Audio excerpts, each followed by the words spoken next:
뉴스 시작합니다. 저는 동정민입니다. 이재명 민주당 대표의 위증교사 혐의 1심 재판에서 무죄가 선고됐습니다. 공직선거법 1심 재판에서 당선 무효형을 선고받았던 이 대표 큰 산을 넘었습니다. 자, 위증을 해달라고 한 게 아니라 기억 그대로 말해달라고 했을 뿐이라는 이 대표의 주장이 받아들여졌습니다. 검찰은 즉각 항소 의사를 밝혔는데요. 항소심과 최종심이 남아있지만 이 대표는 일단 정치적으로는 한숨 돌리기도 했습니다. 첫 소식 유주은 기자입니다. 재판을 마치고 법원 건물 밖으로 나서는 이재명 더불어민주당 대표. 언론사 취재진 앞에서 방금 끝난 위증교사 혐의 1심 재판부에게 감사 인사를 합니다. 진실과 정의를 되찾아준 재판부에 감사드립니다. 법원은 이 대표의 위증교사 혐의에 대해 무죄를 선고했습니다. 지난 2018년 이 대표가 김병량 전 성남시장 비서 김모 씨에게 위증을 해달라고 요구한 혐의를 인정하지 않은 겁니다. 재판부는 위증교사의 고의성을 인정하지 않았습니다. 검찰이 제출한 증거만으로는 위증교사 고의가 있었다고 보기는 부족하다고 판단했습니다. 이 대표가 김 씨에게 증언을 부탁하는 전화를 한 건 사실이지만 당시 이 대표가 김 씨가 증언을 할지 어떤 증언을 할지 예측할 수 없었다는 점을 고의성이 없다고 본 이유로 들었습니다. 무죄 선고 직후 이 대표는 재판정에서 재판부를 향해 고개 숙여 인사했습니다. 재판부는 이 대표 재판에서 증언한 김모 씨의 위증 혐의는 유죄로 판단했습니다. 채널A 뉴스 유주은입니다. 자, 검찰이 유죄를 자신 있어 했던 결정적인 두 가지 물증이 있었습니다. 이 대표가 증언을 요청하는 통화 녹음, 그리고 텔레그램 메시지로 보낸 본인의 변론 요지서. 하지만 재판부의 판단은 달랐습니다. 남영주 기자입니다. 2018년 이재명 더불어민주당 대표의 증언 요청을 받은 전 성남시장 비서 김모 씨는 당시 통화 내용을 녹취로 남겼습니다. 주로 내가 타겟 타겟이었어요. 이게 좀 매우 정치적인 좀 배경이 있던 사건이라는 점들을 좀 얘기를 해준 거고.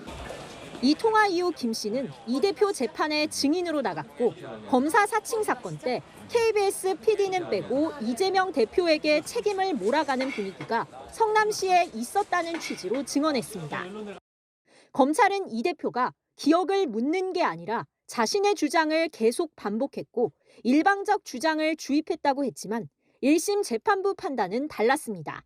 전체적 내용을 볼 때 통상적인 증언 요청과 크게 다를 바 없다고 본 겁니다. 이 대표가 통화 이후 김 씨에게 변론 요지서를 보낸 것도 재판부는 유죄 증거라고 보지 않았습니다. 내가 변론 요지서를 하나 보내줬지. 근데 우리 주장이었으니까 기억도 되살려보시고. 검찰은 변론 요지서를 보낸 게 수험생에게 답변을 제공해 만점을 받게 한 것과 같다고 했지만 재판부는 이 대표가 행사할 수 있는 방어권 정도를 벗어나지 않았다고 봤습니다. 검사 사칭은 누명을 쓴 것이라고 한 발언 때문에 선거법 재판을 받는 상황에서 이 대표가 의문점을 설명하고 변론 요지서를 보내 확인시키는 게 상식에 반하지 않는다고 판단한 겁니다. 2심 재판에서도 통화 녹취와 변론 요지서 전달 행위를 어떻게 볼지가 최대 쟁점이 될 전망입니다. 채널A 뉴스 남영주입니다. 이재명 대표에겐 무죄가 선고됐지만 이 대표로부터 증언 요청을 받은 이 전 성남시장 수행비서 김모 씨는 위증 혐의로 유죄를 선고받았습니다. 그러니까 거짓말하라고 시킨 사람은 없지만 위증은 이루어졌다고 본 겁니다. 이세아 기자입니다. 오늘 법원은 이재명 대표와 함께 기소된 전 성남시장 비서 김모 씨의 위증 혐의에 대해 유죄를 선고했습니다. 이 대표 재판의 증인으로 나서 위증을 한 사실이 인정된다며 벌금 500만 원형을 내렸습니다. 김 씨의 법정 진술 6개 중 4개가 위증이라고 판단했습니다. 특히 검사 사칭 책임을 KBS PD는 면해주고 이 대표에게 몰아주려고 한 시도가 있었던 것처럼 증언한 걸 자신의 기억에 반하는 진술이라고 본 겁니다. 앞서 김 씨는 이 대표와의 전화 통화에선 관련 내용이 기억이 안 난다고 했습니다. 돼 있는 대로 막 어차피 세월은 다 지났잖아요. 너무 오래됐으면 기억도 뭐. 하지만 2019년 이 대표 선거법 재판에 나와선 이후 김병량 전 성남시장이 최 PD 고소를 취하했지요? 라고 묻는 변호인 질문에 예라고 증언했습니다. 김병량 전 시장이 KBS 측 고위 관계자와 협의 중이라고 말했느냐는 2차례 질문에도 모두 예라고 답했습니다. 재판부는 자신이 알거나 경험하지 않은 사실을 아는 것처럼 위증했다고 지적했습니다. 또 사법 기능을 방해하고 실체적 진실을 발견하려는 노력을 저해하는 행위라고 비판했습니다. 다만 검찰과 법정에서 자백한 점을 감안해 벌금형을 선고했습니다. 채널A 뉴스 이세아입니다. 검찰은 법원 판결을 납득하기 어렵다며 즉각 항소하겠다는 뜻을 밝혔습니다. 1심에서 일격을 당한 검찰 분위기 현장 연결해서 알아보겠습니다. 자, 공태현 기자, 검찰이 입장문을 냈죠? 네, 조금 전 검찰이 입장문을 냈습니다. 무죄를 선고한 재판부의 판결을 납득할 수 없다고 의견을 냈는데요. 검찰은 성남시장 정비서 김모 씨가 이재명 대표의 부탁으로 허위 증언을 했다고 자백했다는 점을 다시 한번 강조했습니다. 오늘 재판부가 이 대표의 교사 행위로 김 씨가 위증했다며 김 씨에게 유죄를 선고하고도 이 대표의 범죄 의도가 없다며 위증교사 혐의에 대해 무죄를 선고한 건 법리와 증거관계상 납득이 어렵다고 밝혔습니다. 이 대표가 연락해 증언을 부탁하고 변론 요지서까지 보내줬는데 위증교사 의도가 없었다고는 결론이 모순적이라고 한 겁니다. 한 검찰 관계자는 범죄 의도가 없다면 김 씨는 누구를 위해 위증을 한 것이냐는 반응을 보이기도 했습니다. 검찰은 당연히 항소할 것으로 보이는데요. 그럼 2심은 어떻게 되는 겁니까? 네, 검찰은 항소하겠다는 입장을 바로 밝혔습니다. 판결문을 면밀히 검토해서 2심에서 유죄 입증에 최선을 다하겠다고 했는데요. 항소심이 시작되면 이 대표와 김 씨 사이에 전화통화 녹음의 성격과 텔레그램을 통해 보낸 변론 요지서의 내용 등을 다시 한번 따지고 들 걸로 예상됩니다. 2심은 서울 고등법원에서 열리게 되는데요. 열흘 전 이 대표에게 유죄를 선고한 공직선거법 재판 항소심도 서울 고법에서 이어질 예정입니다. 지금까지 서울중앙지검에서 전해드렸습니다. 네, 한은 기자, 법조팀 김지훈 기자 나와 있습니다. 자, 그동안 이재명 대표 측은 이렇게 주장을 해왔어요. 위증이 없었으니까 위증교사도 없었다. 그런데 오늘 보면 위증은 있었다는 거예요, 그죠? 네, 재판부는 이 김 씨의 증언 6개 중 4개가 위증이었다고 판단했습니다. 특히 김 씨가 김병량 전 시장에게서 들었다면서 한 증언이 있거든요. 이렇게 하면 이재명이 불리해지지 않겠냐, 그 문제를 협의 중이다라는 말들인데 재판부는 김 씨의 기억에 반대되는 증언이라고 봤습니다. 실제로 김 전 시장에게서 그런 이야기를 들은 적 없다고 법정에서 수차례 김 씨가 자백했다라는 점을 근거로 들었습니다. 또 이재명 대표가 김 씨에게 증언해달라고 부탁한 것도 맞다고 봤어요. 네, 이재명 대표와 김 씨 사이의 통화 녹취 파일이 이번 재판의 핵심 증거였거든요. 다시 한번 들어보시겠습니다. 그래서 혹시 내가 김 대표한테 도움을 좀 받을 수 있을까 싶어서 네, 너는 봐줄게. 그 이재명이가 한 걸로 하면 봐주자. 이런 방향으로 좀 정리를 그때 했던 걸로 내가 기억하고 재판부가요, 이 통화를 언급하면서 이렇게 지적하기는 했습니다.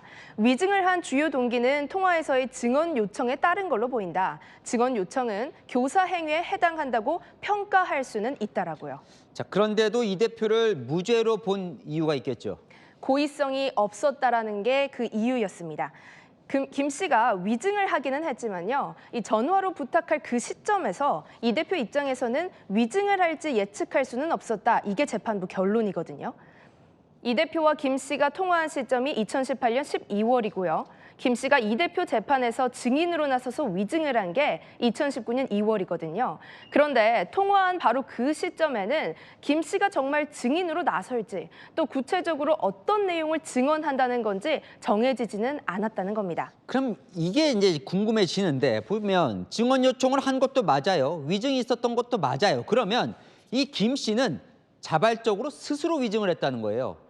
그런 겁니까? 네, 결론만 보자면 그게 맞습니다. 이 대표가 구체적으로 어떤 거짓 증언을 해달라고 했는지 입증할 증거는 부족하다고 본 반면에요. 김 씨가 법정에서 한 말은 자신이 알거나 경험하지 않은 사실을 아는 것처럼 위증한 게 맞다고 봤습니다. 그러니까 요약을 하면요. 이 재판부는 이 대표의 증언 요청과 김 씨의 위증, 이 둘 사이의 인과관계를 인정하지 않은 겁니다. 네, 기억해 보면 1년 전에 이재명 대표 구속 심사 당시에 기각은 됐지만 그때 판사가 위증교사 혐의는 소명이 된다고 했었는데 또 판단이 좀 다르네요.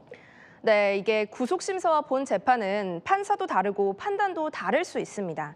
한 번 구속된 피고인이 본 재판을 거쳐서 무죄가 선고되는 경우도 있잖아요. 이 구속심사라는 건 만 하루가 안 되는 시간에 검찰 기록과 당사자 해명을 들어서 판단을 내리지만요. 이 본 재판에선 증인 신문도 하고 사안을 입체적으로 심리한 뒤에 판결을 내리는 만큼 엇갈린 결론이 나올 수도 있습니다.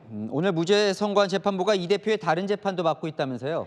네, 이 대표의 위증교사 재판은요, 서울중앙지법 형사 33부가 맡았거든요. 이 재판부 이 대표의 대장동 재판도 맡고 있습니다. 오늘 무죄를 선고하기는 했지만요, 이 대장동 재판에서는 이 대표의 재판 불출석을 두고 재판받는 태도가 나쁘다고 지적한 적도 있습니다. 검찰은 이제 항소하겠다고 합니다. 2심이 치열하겠어요. 네, 오늘 재판 결과요. 이 위증한 사람은 있는데 위증을 시킨 사람은 없다. 이렇게 요약할 수 있거든요. 이 대표의 증언 요청을 어떻게 볼지를 놓고 2심에서 치열한 공방이 예상됩니다. 1심 재판부는 이 대표의 통화가 통상적인 증언 요청이라고 선을 그었잖아요. 이 검찰은 여기에 대응해서 위증 요청 연락이었고 이 고의성이 있었음을 입증하는 데 주력할 걸로 보입니다. 네, 잘 들었습니다. 아는 기자 김지윤 기자였습니다. 자, 고비를 넘긴 이재명 대표 사필 규정이라며 재판부에 감사의 뜻을 밝혔습니다. 무죄 선고 후에 바로 국회로 와서 지도부 회의를 소집했는데요.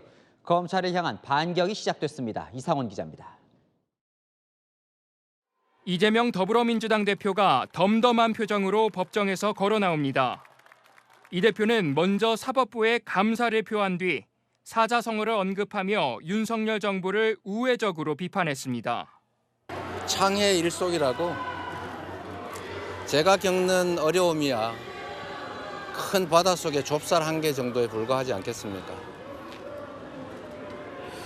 우리 국민들께서 겪는 어려움, 그 고통에 비하면 참으로 제가 겪는 어려움은 미미하다. 그러면서 정부 여당을 겨냥해 죽이는 정치를 그만두자고 했습니다. 곧바로 국회로 이동한 이 대표는 밝은 표정으로 비공개 지도부 간담회에 참석했습니다. 1심 무죄 나왔는데 심경이 어떠십니까?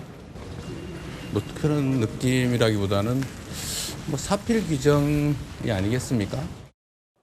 민주당은 오는 28일 본회의에서 김건희 여사 불기소 검사 3명에 대한 탄핵을 그대로 추진하기로 했습니다. 국민들의 분노와 저항이 이미 축적이 되고 있는 것 아니겠습니까? 이 재판 결과와 관계없이 총력을 기울이고 이미 국민들께 약속을 했고 또 그렇게 할 겁니다. 민주당 핵심 관계자는 이 대표가 검찰 공세를 더 키우고 싶어 했는데 이제는 동력이 생겼다고 말했습니다. 민주당 의원들은 이제 거침없이 탄핵의 길로 가야 한다. 대통령은 즉시 사과하고 사퇴하라 등 강성 발언을 쏟아냈습니다. 최대 친명계 모임인 더민주 전국혁신회의는 정권 퇴진 100만 국민 행동의 날이라며 다음 달 7일 대규모 집회를 예고했습니다. 채널A 뉴스 이상원입니다.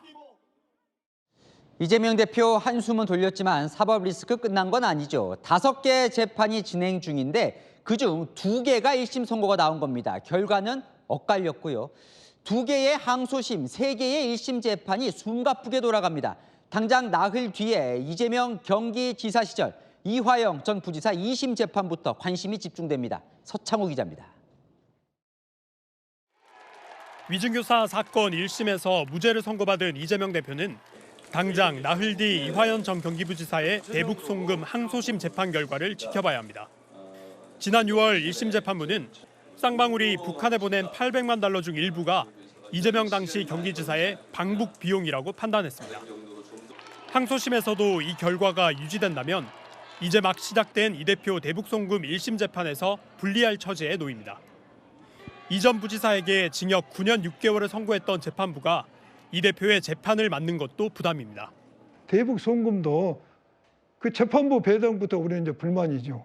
갓된 이화영 씨를 재판했던 그 재판부가 거의 사건이 배당된 거. 법과도 그리 배당됐지 않습니까? 열흘 전 징역 1년에 집행유예 2년을 선고받은 공직선거법 위반 혐의 상급심 재판 결과는 이르면 내년 상반기 안에 나올 수도 있습니다. 법원은 선거법 위반 혐의 재판은 최대 1년 안에 최종 판결이 나올 수 있게 이른바 633 원칙을 지키라고 강조하고 있습니다. 이 재판에서 벌금 100만 원 이상 형이 확정되면 이 대표는 피선거권이 박탈돼 다음 대선 도전이 불가능해집니다. 재판을 오래 끌거나 고의 지연하는 것은 민주당에서 안 해야 되고 이재명 대표가 안 해야 된다고 생각합니다. 이 대표는 현재 5개 재판을 받고 있는데 아직 3개의 재판은 결론이 나오지 않았습니다. 이들 재판의 결론에 따라 이 대표의 사법 리스크도 크게 요동칠 수밖에 없습니다. 채널A 뉴스 서창우입니다. 한동훈 국민의힘 대표는 수긍하기 어렵지만 오늘 재판부 판결을 존중한다고 했습니다. 그러면서 민주당도 공직선거법 1심 유죄 판결을 존중하라고 압박했습니다. 실형을 예견했던 국민의힘은 내부적으로는 당혹스러운 분위기를 감추지 못했습니다. 이세진 기자입니다. 한동훈 국민의힘 대표는 재판부 판결에 아쉬움을 표했습니다. 위증한 사람만 유죄이고 위증 교사한 사람은 무죄라는 판단을 수긍하기 어렵다면서도 11월 15일 징역형 유죄 판결을 존중했듯이 오늘 판결도 존중한다고 밝혔습니다. 당선 무효형이 나온 공직선거법 1심 결과를 소환하며 민주당을 압박한 겁니다. 의원들은 일제히 항소심에서는 결과가 뒤집힐 거라고 주장했습니다. 다른 결론이 나올 가능성은 충분합니다. 특히 1심 판결로 정치적, 도의적 책무까지 면제되는 것은 아닙니다.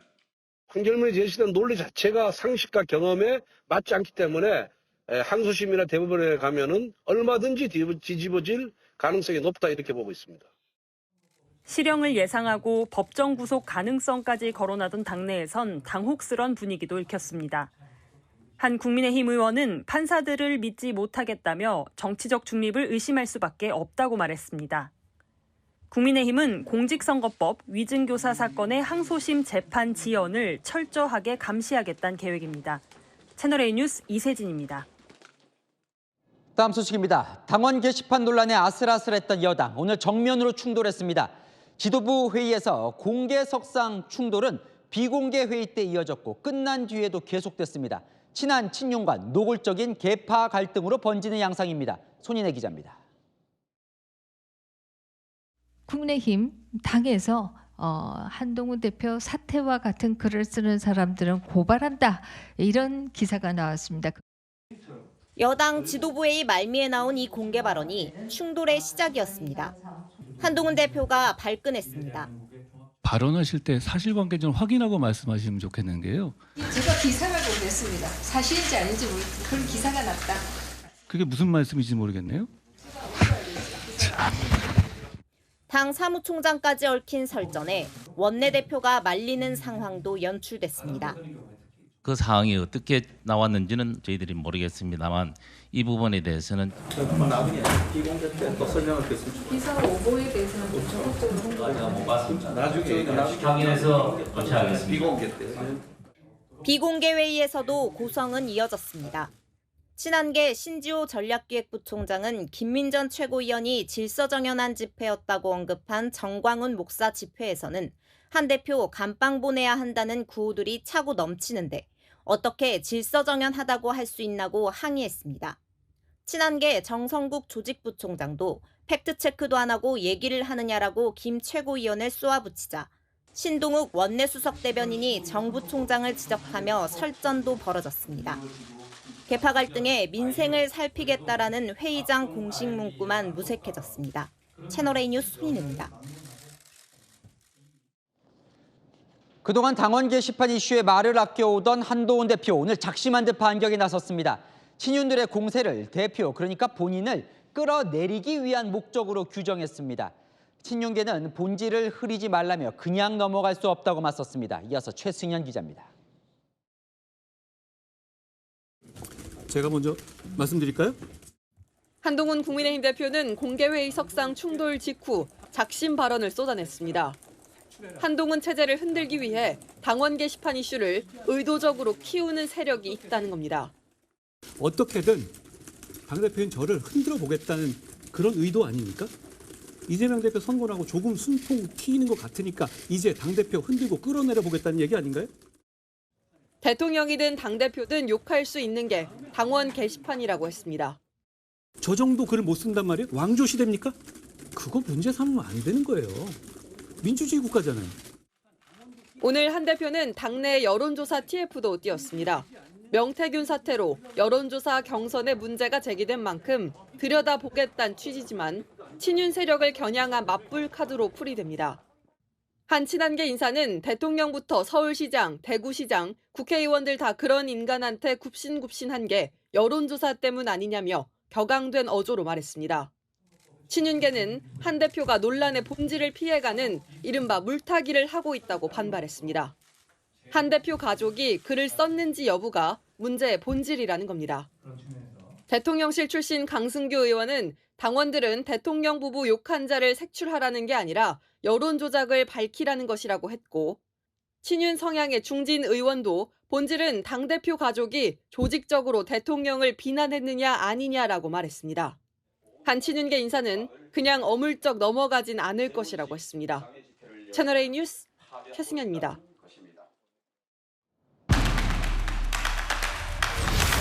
네, 아는 기자 정치부 홍지은 기자 나왔습니다. 당원 게시판 꽝 붙었어요. 그런데 이 지금 제목, 이 말을 한동훈 대표 쪽에서 많이 합니다. 저 뭐예요? 3차 김옥균 프로젝트. 네, 김옥균은요, 9월 말 값진 정변을 일으켰다가 3일 만에 쫓겨난 3일 천하의 주인공이죠. 한동훈 대표 측이 당원 게시판 문제를 바라보는 인식, 그 중심에 있는 단어입니다. 친한계 김종혁 최고위원도 세 번째 김옥균 프로젝트가 가동 중이라고 했는데요. 1차 총선 백서로 2차 김건희 여사 문자 1심 논란으로 대표를 끌어내리려고 하더니 3차 당원 게시판 논란으로 한 대표를 끌어내리려고 한다는 겁니다. 그러니까 그냥 대표에서 물러나게 하려고 저렇게 덤비는 거다라고 얘기를 하는 건데, 한동훈 대표가 직접 나서면서 빵 충돌을 했습니다. 네, 예상치 못한 충돌이었지만요. 그 수위는 상당했습니다. 사실 오늘이 이재명 대표 위증교사 1심 선고 날이고 28일 김건희 여사 특검법 재의결이 있으니 그때까지는 내부 다툼을 자제하겠다는 분위기였거든요. 그런데 참지 못하고 묵혀왔던 서로 간의 감정이 연쇄 폭발했습니다. 비공개 회의 때 내용을 홍 기자가 좀 취재를 해봤죠. 네, 비공개에서도 설전들 이어졌는데요. 고성도 고성이지만 핵심은 개인 간의 다툼이 아니라 세력 간에 붙었다는 겁니다. 그래도 공식 자리에서는 개파 같은 거 없다, 당의 화합이 중요하다고 했었는데 다 드러내놓고 붙은 모습인 겁니다. 근데 가족 논란에 사실 말을 아껴왔거든요, 한동훈 대표가. 근데 오늘은 아주 작심하듯 얘기를 했는데 뭐 배경이 뭡니까? 네, 한 대표의 본심이 오늘 이 단어에 나와 있습니다. 지금 당원 게시판을 키우는 세력은 당대표를 끌어내리겠다는 거다. 한마디로 친윤의 한동훈 죽이기라는 겁니다. 그렇지 않다면 당원 게시판 논란이 이렇게 공격할 가치가 있냐는 거죠. 밀리면 죽는다. 그러면 나도 받아치겠다는 겁니다. 그래서 어떻게 하겠다는 거예요? 네, 오늘 띄운 여론조사 경선 TF에서도 그 의중을 볼 수 있습니다. 쉽게 말하면 명태균 씨와 관련된 과거 여론조사를 싹 점검하는 기구입니다. 명태균 씨 여론조사를 점검한다. 이게 왜 공격이 됩니까? 네, 구체적으로 정해진 건 없다고 하지만요. 과거를 알아야 미래에 같은 일을 막는 거 아니냐고 하더라고요. 명 씨와 관련된 여론조사, 즉 윤석열 대통령 대선 경선은 물론 오세훈 서울시장, 홍준표 대구시장, 이준석 의원이 대표됐던 전당대회 이야기도 나오죠. 명 씨 논란에 얽힌 인사들 관련 사안을 싹 들여다볼 것 같습니다. 반격의 카드이자 친윤계 혹은 대통령실을 향한 경고인 겁니다. 그러니까 한 대표 쪽이 사생결단식으로 지금 이제 나온 건데 친윤 쪽 반응은 어때요? 네, 뭐 이렇게 말이 많고 기냐. 그냥 가족 문제니까 가족이 썼는지 안 썼는지 말만 해라. 한마디로 이런 주장입니다. 집에 가서 아내한테 물어보면 될 일을 뭐 이렇게 복잡하게 하냐는 거죠. 여론조사 경선 TF도 딱히 나올 것도 없고 당원 게시판 논란은 끝장 본다는 분위기입니다. 근데 이제 한 대표 측에서 김옥균 프로젝트라고 한다면 실제로 친윤계에서 한 대표를 뭐 끌어내릴 움직임이 좀 있어요? 네, 일단 물밑에서는 분주합니다. 오늘 당장 삼선 중진들이 만찬 모임을 갖고 당원 게시판 논란 논의합니다. 하지만 당장은 끌어내리는 단계는 아닌 걸로 보입니다. 일단 한 대표가 약점을 보이고 있으니 최대한 흔들어 보겠다는 의도인 겁니다. 아이고, 이게 뭡니까? 이제 개파 싸움이 본격화되는 거예요? 네, 오늘 충돌은요, 개파 싸움이 본격화되는 신호탄으로 볼 수 있겠습니다. 물론 친윤계는 당장 28일 예정된 김건희 여사 세 번째 특검법 재표결을 일단 넘기고 보자는 분위기도 있습니다. 친한계 이탈을 우려한 거겠죠. 하지만 양쪽 다 이번 충돌을 그냥 넘어가진 않겠다는 의지가 강해 충돌은 시간 문제인 상황입니다. 사실상 현재 권력 쪽과 미래 권력 사이의 권력 투쟁의 본격화인데 당내 중진 의원들은 지금 다 같이 죽자는 거냐, 단꼬라지가 이게 뭐냐 등 성토가 쏟아지는 상황입니다. 야권은 뭉치는 와중에 여당은 자중질환에서 허우적대는 꼴이란 겁니다. 네, 잘 들었습니다. 아는 기자 홍지은 기자였습니다. 네, 명태균 씨가 오세훈 서울시장에게 미공표 여론조사를 제공했다는 주장이 나왔습니다. 여론조사 비용은 오 시장의 후원자인 사업가가 대신 지불했다는 건데 오 시장 측은 여론조사를 의뢰한 적도 조사 결과를 받은 적도 없다고 반박했습니다. 김정근 기자입니다. 강혜경 씨는 2021년 서울시장 보궐선거 당시 명태균 씨가 비공개 여론조사를 총 13차례 시행해 오세훈 시장 측에 결과를 전달했다고 주장했습니다. 13번 정도의 자체 조사가 있었고 공표 조사까지 포함을 하면 개수가 더 많은데 우리끼리 보려고 그렇게 많이 하진 않거든요. 여론조사 비용으로 총 5차례 3,300만 원을 받았는데 비용을 낸 건 오 시장의 후원자로 알려진 사업가 김모 씨라고 언급했습니다. 오늘 한 시민단체도 오 시장과 후원자 김 씨를 정치자금법 위반 혐의로 검찰에 고발했습니다. 오 시장 캠프의 여론조사 비용을 대신 납부하는 방식으로 불법 정치자금이 오갔다는 게 고발 요지입니다. 오 시장 측은 미공표 여론조사를 의뢰한 적도 받아본 적도 없다며 반박했습니다. 또 후원자 김 씨는 당시 선거 캠프와 관계가 좋지 않았다고 설명했습니다. 명태균 씨가 미공표 여론조사를 13건 돌렸다고 하는데 정작 오세훈 시장과 캠프는 이런 여론조사를 의뢰한 적도 받아본 일도 없습니다. 김 씨도 여론조사 비용을 낸 건 인정하면서도 오 시장 캠프는 이 사실을 몰랐다는 입장인 것으로 전해졌습니다. 향후 검찰 조사에서 오 시장 측이 여론조사 비용 대납 사실을 알고 있었는지, 여론조사 결과 자료를 실제로 받아봤는지 규명이 필요해 보입니다. 채널A 뉴스 김정근입니다. 남녀공학 전환 문제로 갈등 중인 동덕여대. 오늘 학교 측과 학생이 면담을 했지만 이견은 여전합니다. 기물 파손 비용을 놓고 학교 측은 학생들에게 법적인 책임을 묻겠다는 입장입니다. 권경문 기자입니다. 동덕여대 내부 도로와 건물에 붉은색 레커로 쓴 글씨가 가득합니다. 지난 12일 취업 박람회가 열릴 예정이었던 건물에도 학생들의 구호로 뒤덮여 있습니다. 학생 점거로 파행됐던 취업박람회 물품들은 13일 만에 철거되고 있는데요. 벽과 바닥에는 레커칠이 여전히 남아 있습니다. 학교 측은 취업박람회를 못 연 데 대한 손해배상을 포함해 교내 시설 훼손 등으로 발생한 54억 원으로 추산되는 피해 대금은 학생 책임이라는 입장입니다. 학생들이 저질렀으니까 했으니까 학생들이 내야 된다고 생각하고요. 학교 측이 대신하겠다는 생각은 한 번도 해본 적이 없어요. 혹시 그 손해배상 책임 총액은 여전히 없다는 입장이신가요? 오늘 오후 총장명의 입장문에서도 폭력 사태, 시설 훼손 등에 대해 법률적 조치를 포함해 모든 대응을 단호히 실행하겠다고 밝혔습니다. 학교 측은 신고자 신원을 보호하겠다며 피해 사례 신고 접수도 받기 시작했습니다. 오늘 학교와 총학생회 측은 1시간 넘게 면담을 했지만 본관 점거 해제에 대한 이견을 좁히지 못했습니다. 총학생회 측은 점거 해제를 하려면 남녀공학 전환 논의를 철폐하라고 요구한 반면 대학 측은 잠정적인 논의 중단은 해도 완전 철폐는 보장할 수 없다며 본관 점거를 풀라고 맞섰습니다. 대화를 통한 접점 찾기가 어려워지면서 소송전 등으로 갈등이 더 격화될 수 있다는 전망이 나옵니다. 채널A 뉴스 권경문입니다. 내리막길을 달리던 화물차가 5m 옹벽 아래로 추락했습니다. 운전자가 숨졌는데요. 터널 진입도로에서 발생한 사고 소식 배영진 기자가 전합니다. 터널 앞 편도 3차선 도로. 우측 옹벽 위 내리막길을 내려오던 화물차가 뿌연 먼지를 일으키더니 아래로 추락합니다. 화물차 운전석이 터널 진입도로 바닥과 정면으로 충돌합니다. 화물차가 추락한 2, 3차선 도로에는 다행히 운행하던 차량이 없었습니다. 바로 옆 1차선 도로를 달리던 승용차는 겨우 멈춰섭니다. 오늘 오전 8시쯤 부산 기장군 곰내터널 인근 내리막길을 달리던 4.5톤 화물차가 보호 난간을 뚫고 5m 옹벽 아래로 추락했습니다. 이 사고로 화물차 운전자 30대 남성이 심정지 상태로 인근 병원으로 옮겨졌지만 결국 숨졌습니다. 거기가 그 커브보다는 그 내리막길입니다. 그 관련된 거는 국가수락 공단 그리고 체열 통해서 알아내는 거지. 추락 직전 CCTV 영상에선 화물차의 브레이크 등이 켜졌지만 제동이 제대로 되지 않는 모습이 포착됐습니다. 차량이 심하게 부서진 데다 운전자도 숨져 경찰이 정확한 사고 원인을 밝히는 데는 적지 않은 시간이 걸릴 전망입니다. 채널A 뉴스 배영진입니다.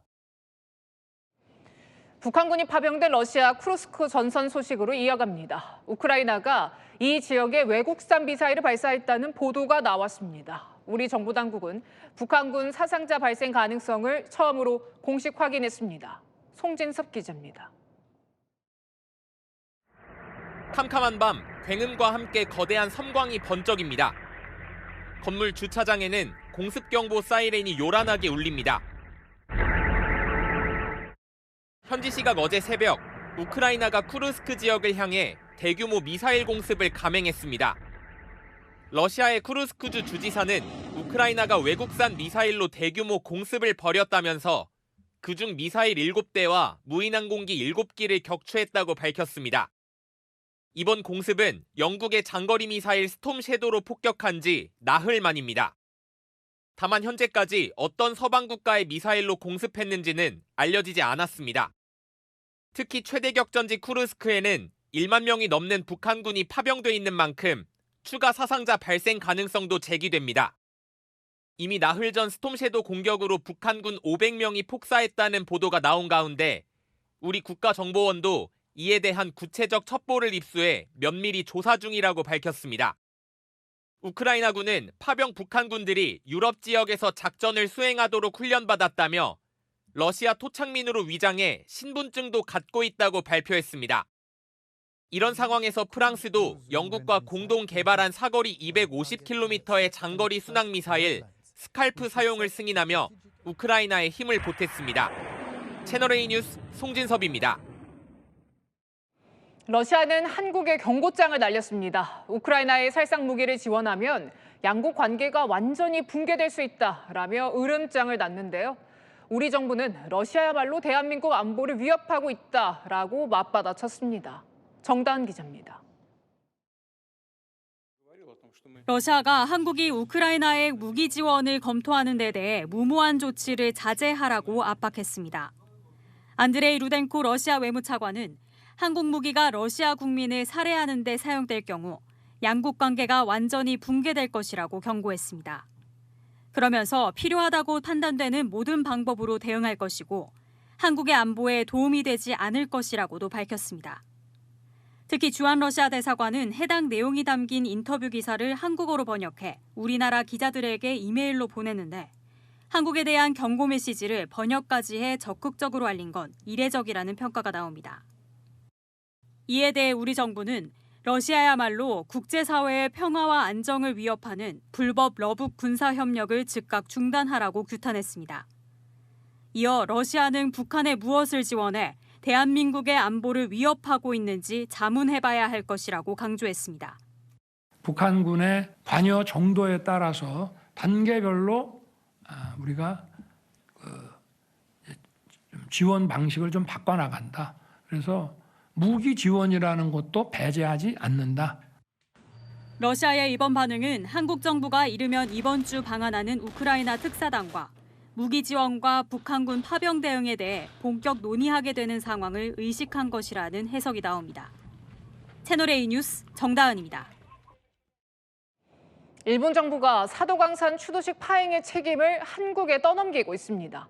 오늘 우리 정부는 유족들과 별도의 추도식을 열었는데요. 니가타현 사도섬에서 김민지 특파원입니다. 사도광산 강제노역 조선인 추도식에 우리 정부가 불참한 것에 대해 일본 정부 대변인이 유감을 표명했습니다. 韓国政府との間でも丁寧な意思疎通を行ってまいりました。韓国側が参加しなかったことは残念であるというふうに考えております。 또 우리 정부가 불참을 하게 된 결정적 이유로 알려진 일본 정부 대표인 이쿠이나 아키코 정무관의 야스쿠니 신사 참배와 관련해서도 참배한 사실이 없다고 주장했습니다. 하지만 2년 전 일본 교도통신 등 언론에 야스쿠니 참배 의원이라며 이쿠이나 정무관의 실명까지 거론됐는데 이에 대한 언급은 하지 않았습니다. 아사히 신문은 일본 외무성에서 한국 측이 원하는 대로 차관에 해당되는 정무관급 인사를 참석시켰는데 왜 이렇게 됐냐며 불만을 표했다고 보도했습니다. 일본 내 한 외교 소식통은 일본에서 한국은 약속을 지키지 않는 나라라는 비판이 나오고 있다며 일본이 적반하장식으로 나오는 분위기라고 우려했습니다. 이런 가운데 우리 정부는 오늘 오전 사도광산 인근 조선인 기숙사에서 별도 추도식을 열었습니다. 유족들은 헌화하며 눈물을 흘리기도 했습니다. 추도식을 마친 유족들은 마지막 순례 코스로 세계유산으로 등재된 사도광산 시설물을 둘러봤습니다. 한일 관계 경색이 우려되는 가운데 이탈리아 피우지에서 열리는 주요 7개국 외교장관 회의에서 한일 장관이 만나 이 문제를 논의할 것이란 관측도 나오고 있습니다. 니가타현 사도섬에서 채널A 뉴스 김민지입니다. 필리핀 빈민촌의 대형 화재로 천여 채의 집이 불에 탔습니다. 나무로 지은 집들이 밀집해 있어서 피해가 커졌는데요. 박수유 기자입니다. 시뻘건 화염이 활활 타오르고 뿌연 연기는 마을 전체를 뒤덮었습니다. 소방 헬리콥터가 연신 물을 뿌려보지만 거센 불길을 잡기엔 역부족입니다. 불길이 휩쓸고 지나간 자리에는 새까만 재와 뼈대만 남았습니다. 현지 시각 어제 오전 필리핀 수도 마닐라의 빈민가 지역에서 발생한 대형 화재로 인해 가옥 천여 채가 불탔습니다. 불길은 8시간 만에 잡혔지만 주민 8천여 명이 하루아침에 살 곳을 잃었습니다. 정확한 인명피해는 집계조차 되지 않고 있습니다. Siyempre, nanlulo mo. Wala nang hanap buhay, wala pang bahay. Lahat wala eh. Hindi ka na nga makakain. Grabe itong inabot namin. Papasko pa naman. 당국이 화재 원인을 조사 중인 가운데 나무로 지은 집들이 밀집해 있어 불이 빠르게 번진 것으로 보입니다. 아수라장이 된 술집, 바닥에는 시체가 즐비합니다. 현지 시각 어제 멕시코 남부도시 비아에르모사의 한 주점에서는 총기 난사 사건이 발생해 최소 6명이 숨지고 10명이 다쳤습니다. 총기를 든 괴한들이 누군가를 찾는다며 들어오더니 총을 난사한 겁니다. 이 지역에선 올해 들어서만 715건의 살인 사건이 발생해 지난해의 2배를 훌쩍 넘겼습니다. 멕시코에선 지난 11일에도 술집 총기 난사가 발생해 10명이 목숨을 잃었습니다. 채널A 뉴스 박수유입니다.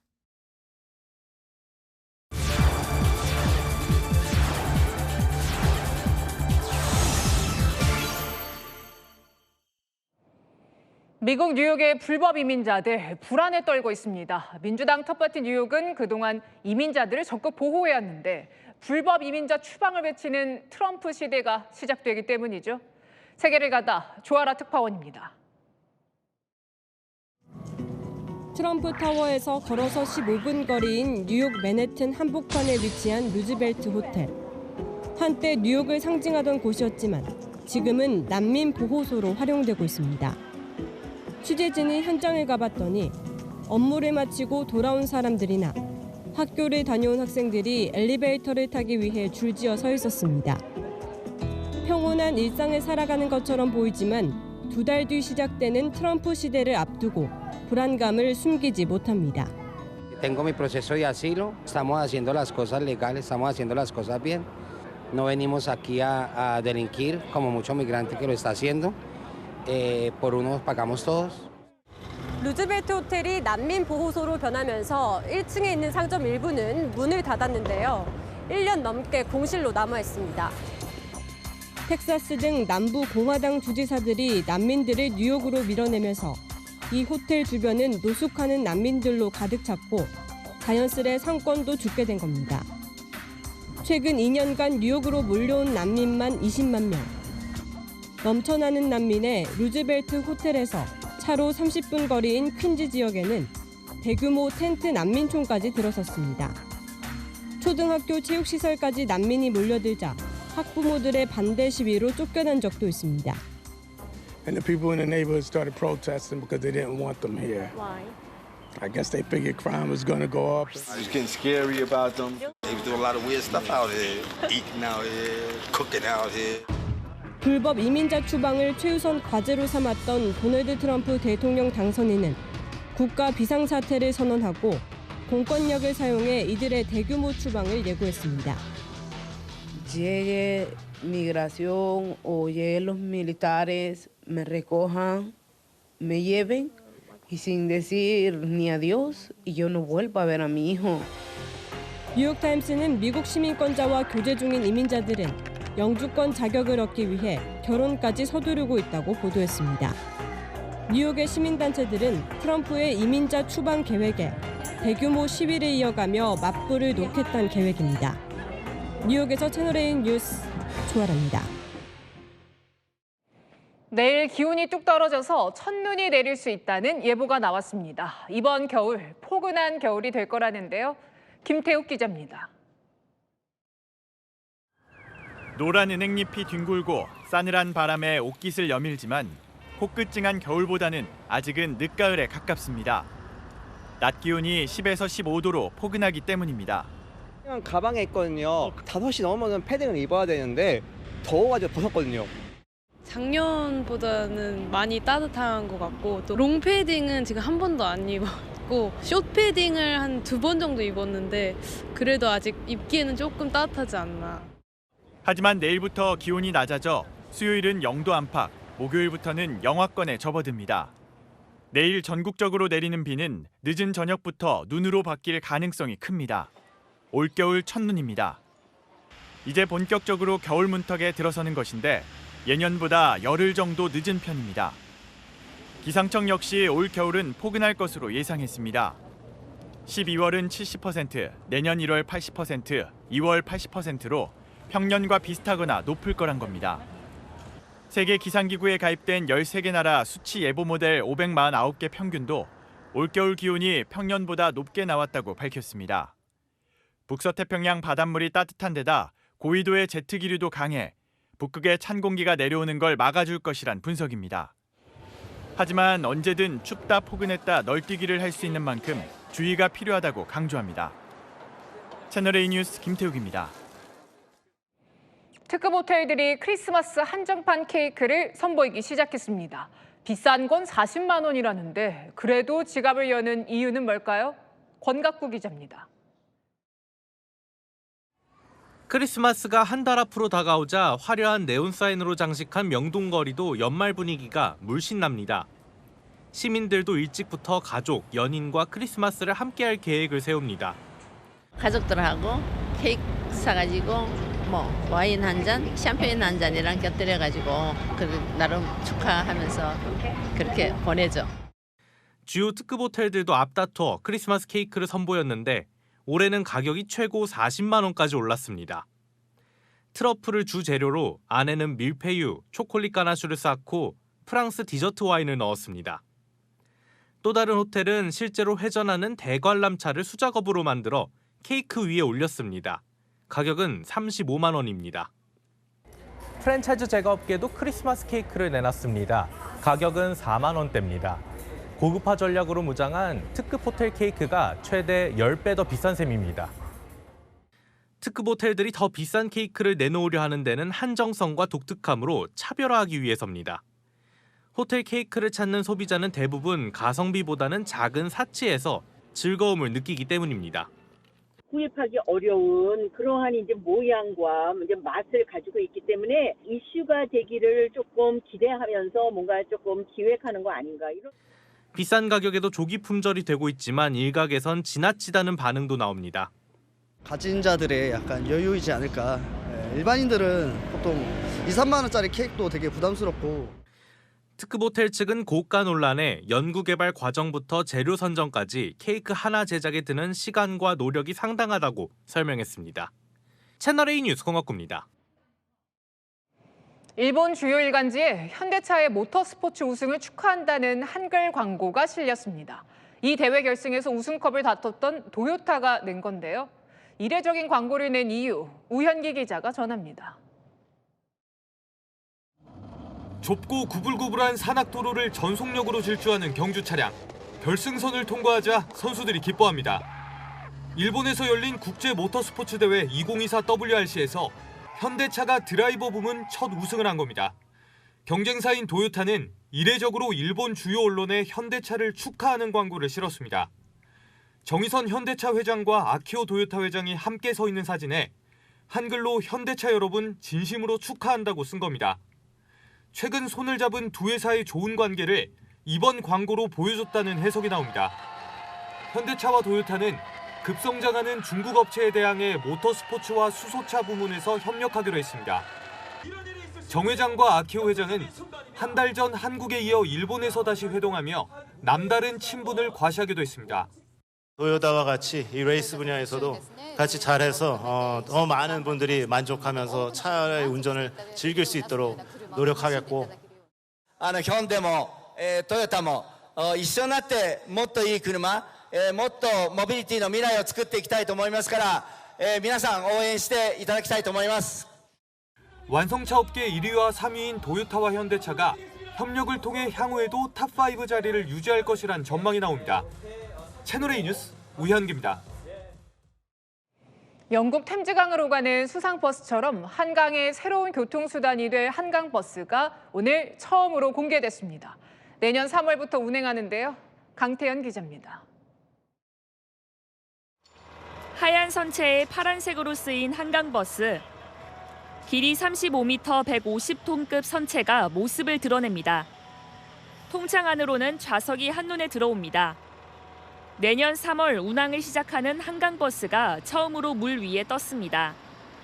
한강에서 모두 7개의 선착장을 지나는데 마곡에서 잠실까지 75분, 급행은 54분이면 도착할 수 있습니다. 공사가 진행 중인 여의도 선착장입니다. 곳곳에 자재가 쌓여 있고 아직 철골 구조물도 완성되지 않았습니다. 곧 시범 운항이 시작되지만 여전히 우려되는 부분도 있습니다. 지난 9월 서울시 감사위원회는 일부 한강 다리의 기둥 사이 폭이 좁아 안전 대책이 있어야 한다고 지적했습니다. 잠수교와 한남대교 기둥 사이는 30m이고 한강버스 폭은 9.5m입니다. 다리 사이를 하루에 60회 이상 지나는 만큼 물살 등으로 인해 다리에 균열 등이 발생할 거라는 우려가 나오는 겁니다. 서울시는 강에서는 다리 사이 최소 항로폭 규정이 적용되지 않고 또 교량 충돌 방지 시설 등 안전 시설을 설치할 예정이라고 설명했습니다. 안전을 위해 10월로 예정됐던 시범 운항을 내년으로 연기한 만큼 안전 속도 등을 검증하고 운항 훈련을 지속적으로 실시할 계획입니다. 채널A 뉴스 강태현입니다. 성혜랑 기자와 열랑야랑 시작합니다. 첫 번째 주제 보겠습니다. 자, 이재명 대표와 친명계 의원들 뭘 지킬까요? 네, 바로 옆자리입니다. 오늘 이 대표 위증교사 1심 선고 있었죠. 이 대표 의원들에게 굳이 법원 현장에 오지 말라고 만류했는데요. 오히려 이 대표 옆자리를 차지하려는 경쟁 더 치열해졌습니다. 의원들한테 자제를 요청했는데도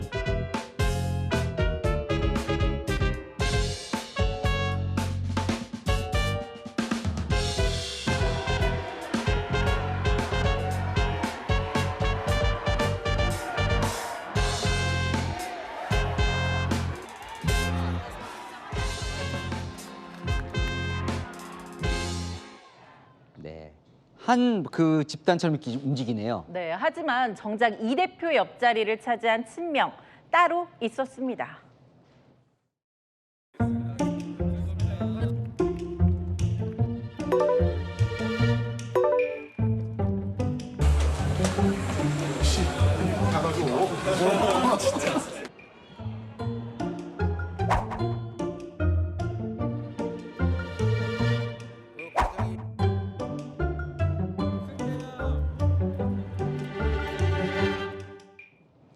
수석 최고위원 원내대표니까요. 열흘 전 표정은 좀 많이 다르네요. 그런데 이 대표가 나오지 말라는 데도 많이 갔네요. 네, 민주당 한 의원한테 물어보니까요. 법원 함께 가는 게 인지상정이라고 하던데요. 한 관계자는 오지 말랜다고 정말 안 올 수 있겠냐면서 이 대표보다 지지층을 의식한 행보라고 하더라고요. 이 대표 역시 겉으로 사법부는 자극하지 않으면서 의원들이 자발적으로 결집해서 새 과시하는 효과 노릴 수 있다고요. 네, 다음 주제 보겠습니다.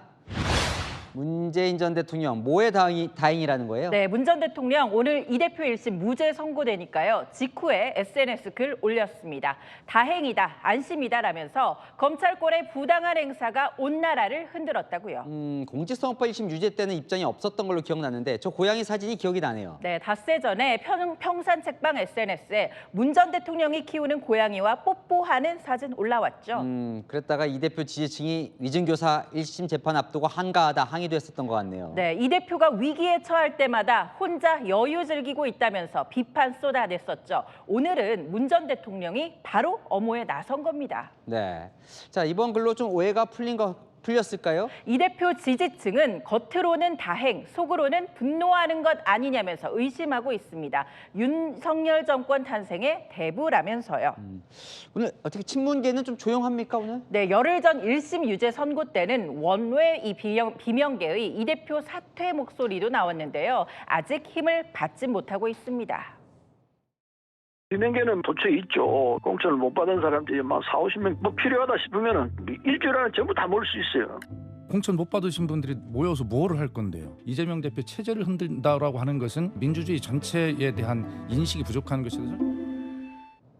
한 비명계 인사 오늘 무죄 선고 이후 유죄 예상했는데 좌절했다면서 속내 털어놓더라고요. 네, 주제 하나 더 보겠습니다. 대통령이 전화기를 바꿨다는 보도가 났던데 발신 표시 제한은 뭘까요? 네, 예고했던 대로 윤 대통령 부부의 개인 휴대전화 바뀌었죠. 앞으로 대통령이 외부에 전화하는 방식도 바뀌게 됩니다. 윤 대통령이 예고한 대로요.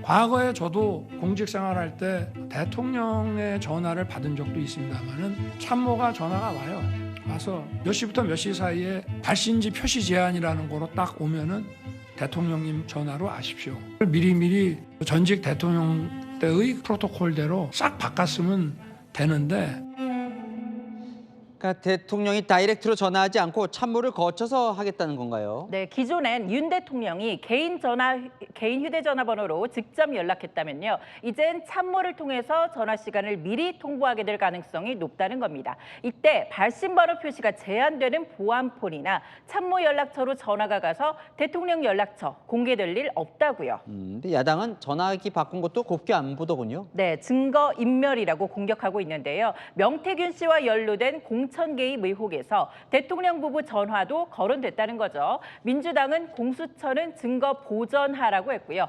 조국혁신당은 휴대전화를 검찰에 내라고 했습니다. 여당은 이렇게 말했습니다. 사실 진작 했었어야죠. 늦은 면이 있지만 이번에 국정 운영을 앞으로 어떻게 하시겠다라는 어떤 새로운 마음, 다짐이 있는 것 같아요. 번호만 새로 바꿀 게 아니라 정말 마음가짐도 새로 바뀐 건지 지켜봐야겠죠. 네, 지금까지 여랑야랑이었습니다. 허정무전 감독이 대한축구협회장 선거에 공식 출마했습니다. 정몽규 회장의 4선 도전이 예상되는 가운데 이제는 바뀔 때라고 선언한 겁니다. 장치혁 기자입니다. 허정무 전 축구대표팀 감독은 더 이상 방관자로 남을 수 없다며 출마 의사를 밝혔습니다. 어쩌다 대한민국 축구가 이렇게까지 되었나 하는 한탄과 함께 축구인의 한 사람으로서 축구를 사랑하는 모든 국민들께 죄송할 뿐이었습니다. 모두가 환골탈태를 원하고 있지만 거대한 장벽 앞에 누구도 선뜻 나서지 못하고 있다며 정몽규 회장을 겨냥했습니다. 모든 문제점의 단초는 어디에 있냐면은 의사결정 구조에 있다고 생각합니다. 이제는 바뀌어야 되지 않느냐. 그러면서 투명하고 공정한 시스템을 구축하겠다고 강조했습니다. 허정무 전 감독은 남아공 월드컵에서 사상 첫 원정 16강을 이끌었고 축구협회와 프로팀에서 축구행정업무도 맡아왔습니다. 정몽규 회장 대항마로 나선 건 지금까지 허 전 감독이 유일합니다. 지난 2016년과 2021년에는 정 회장이 단독 출마해 사실상 추대로 연임한 바 있습니다. 정 회장이 사연임에 나서려면 규정상 다음 달 2일까지 의사를 밝혀야 합니다. 또 스포츠공정위원회 연임 심사도 통과해야 합니다. 축구협회는 다음 달 25일부터 사흘간 후보 등록을 받고 내년 1월 8일 선거로 차기 회장을 뽑습니다. 채널A 뉴스 장치혁입니다. 이번 주 목요일까지 전국에 비나 눈 예보 있습니다. 당장 오늘 밤부터 시작되는데요. 이미 제주와 서해안은 비가 내리기 시작했습니다.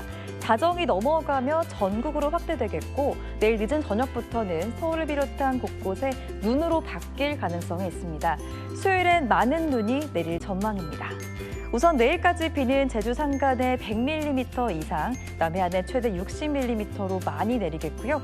이 지역은 내일 출근길까지 시간당 30mm 안팎으로 강하게 퍼붓겠습니다. 그 밖의 지역은 최대 40mm가 예상됩니다. 특보 수준의 강풍도 동반되고요. 해상에도 풍랑에 주의해야겠습니다. 내일 아침 기온은 비교적 높습니다. 서울은 8도, 대전 10도를 보이겠고요. 남부지방도 목포 10도, 부산 14도로 높겠습니다. 하지만 내일 낮부터 기온은 빠르게 내려갑니다. 특히 수요일은 낮에도 3도에 그치겠고요. 목요일부턴 본격 영하권에 돌입하겠습니다. 날씨였습니다.